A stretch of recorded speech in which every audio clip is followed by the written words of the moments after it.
Dividing numbers are written in scientific notation.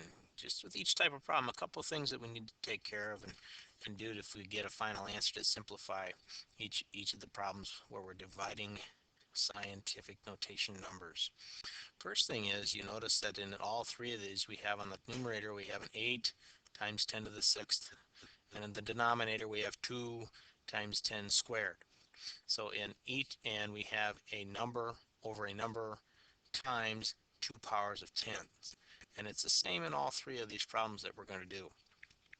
What you can do when you're working on these problems is we can actually just take the problem and we can kind of divide it in half. Just kind of put an imaginary line right here.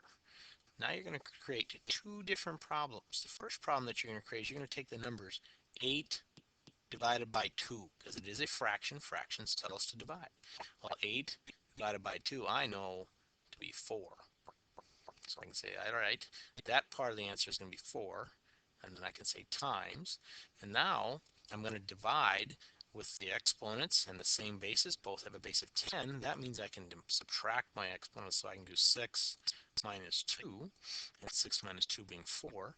And as we worked with when we did this, when we were dividing um, numbers with exponents earlier, we know 6 minus 2 to be 4, so we can keep our base. And we have 4 times 10 to the fourth. Now, if we check our answer, the two rules of scientific notation numbers say the first number has to be between 1 and 10. This is 4. That's between 1 and 10. We are multiplying by a power of 10. So our answer is 4 times 10 to the fourth power. Let's take a look at our second number here.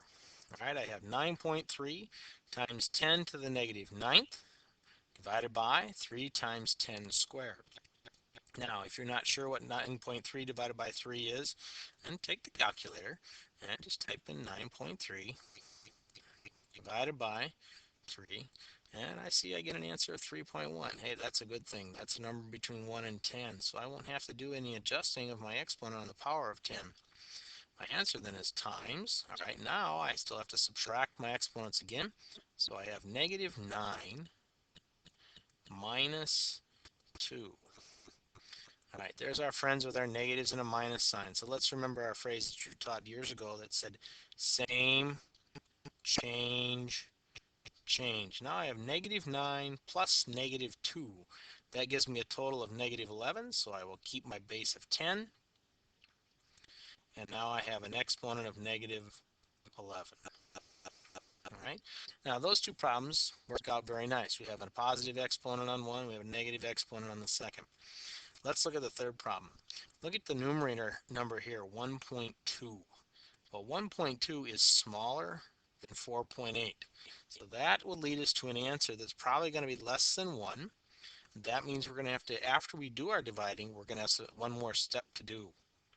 All right, so let's take a look at this. Let's break that in half. Let's just kind of cut it in half. Let's put our dotted line in there and say, okay, I'm going to do 1.2 divided by 4.8, and that'll do 10 to the negative fourth divided by 10 to the negative seventh.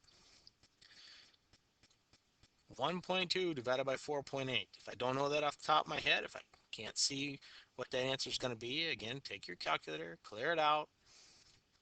1.2 divided by 4.8. So it's 0.25. 0.25. All right, so I got that down. Now that's not between 1 and 10, so we're going to have to change that in a little bit. Let's finish our division with our base 10 exponents to start with. So times 10 to the some power. Okay, now we're subtracting again. So negative 4 minus negative 7. Negative 4 minus negative 7. Let's go back. Since we're dealing with negative signs again and a subtraction, let's change to addition and do same, change, change. And I have negative 4 plus 7. Now again, if some of these negatives throw you, just go ahead and type it in your calculator. But this one actually does come out to be positive 3. All right, so now two different ways to look at this when we have to change it. Since then I know this first number is not less than 1, I have to change where that decimal point's going to go. That decimal point has to end up right in there. That's how I'm going to create a number between 1 and 10. So my new number now is going to be not 0.25, but 2.5. And then times 10 to a power. On the number up here, my power is 3. If I move that decimal from in front of the 2 to the right of the 2, and I was moving that to the right, now I have moved it one place to the right. So I've already done one of these 3. So that means how many do I have left? Well, I'm supposed to move it 3 from here. 1, 2, 3. Well, if I move it to here and stop, now how many places do I have left? I have 1 and 2 left. So that means I'm going to have a positive exponent of 2. I have to still move that decimal point 2 places to the right to make that into a standard notation number. So we have 0.25 isn't between 1 and 10. We need to move the decimal between the 2 and the 5. I moved it to the right to get there. My exponent on the original answer says you're supposed to move it right 3. Since I've already moved it to the right one place, that means I have one less place to do it. So now instead of a 3 for my exponent, I now have a 2. All right. Hope you took some notes on that. Please come and see Mr. Ollenberg to get your assignment for that. And when you finish the assignment, be sure to correct it and turn that in.